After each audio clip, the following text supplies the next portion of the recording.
How to view Excel sheets and files side by side. Hey guys, welcome back to our YouTube channel. Without any further delay, let us get started. First of all, launch your Excel application from your device, and then you have to have Sheet 1 and Sheet 2.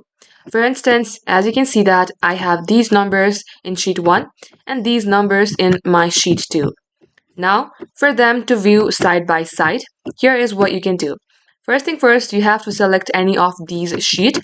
Once it is so, you have to click on the View option that you see on the top corner. Then click on to New Window. Once you click on New Window, it will open a new window for you, just like this. Now again, click onto the View tab. Then here click on Arrange All.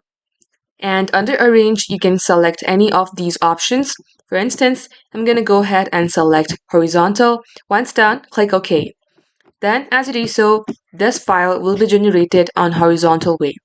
If you would like to have a side-by-side view, you will see View Side by Side. Click onto it, and then you will be able to see them side by side. If you would like to click it in any other format, the process is same. Come on to View, click on Arrange All, and then from here click on Vertical, Cascade, or Tiled. Once done, you have to click onto OK, and just like so, this is how it works. Thank you all for watching the video till the very end.